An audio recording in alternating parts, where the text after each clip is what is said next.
Obviously, we have been talking about agri-inflation, commodity inflation for some time, and the increase in raw material costs and how they are actually impacting the company as well as their margins. So now we were joined by Parle's Mayank Shah as well as Mrs Bector, Rajni Bector herself, who joined the channel and spoke about these certain concerns that we did start seeing coming in from due to the increase in raw material costs. So when we spoke to Mayank Shah, he did say that, obviously he expects the commodity prices to go down in the near future in the coming months. But as of now, edible oil has seen a sharp uptick, and it is almost a 70% increase in prices that we've seen in edible oil. Then whether you talk about wheat prices, sugar prices, tea prices, coffee prices, obviously that has also seen an increase coming in the last couple of months as well. Other than that, he did highlight that whether you see freight costs, transportation costs, that has also become a major concern for the companies, obviously due to the increase that we've seen in the fuel costs as well. So indirectly, if there's an increase in fuel costs, obviously that does impact the freight charges as well as the transportation costs as well. And fuel prices also impacts packing costs. Now packing costs, because of the derivatives used, so that does impact the packing cost overall, the packaging also that comes in. That also impacts most of the companies, and that is surely a worry which he highlighted for most companies in the industry as well.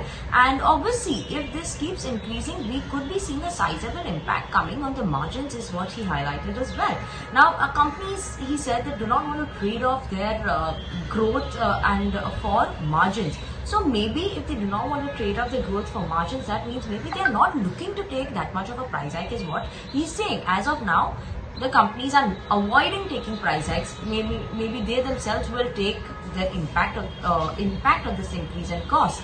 But furthermore, if we see this cost going ahead even further, then he said that could surely impact the prices, because the companies will be left with no choice but to take an increase in prices. So when we asked him how that actually impact the demand, he did say that yes, if there is a price hike, that is obviously going to impact the volume growth of the companies as well, and that could be a significant impact on the volume growth, is what he's highlighted, if these consumer staple companies actually end up taking a price hike. As of now, consumer staple companies, whether you talk about food companies, they're not taking much of a price hike because they want to avoid the situation, as they may be expecting this commodity prices to come down. Like Mayank Shah also mentioned, that he's also seeing this, that we may see the commodity prices coming off in some time. So obviously, railing of price hikes is something interesting. As well as he did highlight that they are seeing a good demand also coming in Q4, while Q3 was a bit lower than Q1 and Q2, which had seen a super high growth and super high demand, obviously due to the lockdown situations. But demand is prevailing even in Q4, and the industry also is quite hopeful for closing on a very good growth, closing this year on a good growth. So that was interesting highlights which did come in from Parle.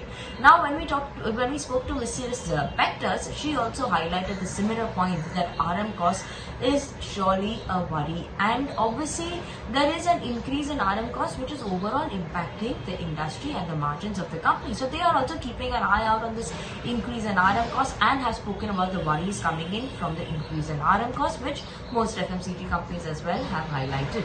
So let's keep an eye out on these increase in RM costs. How do they actually affect the companies in Q4? And we'll surely keep you all updated with what actually pans out coming in on the agri-inflation front, commodity prices funds, whether it's consumer durables or FMCG companies, and we'll surely keep you all updated.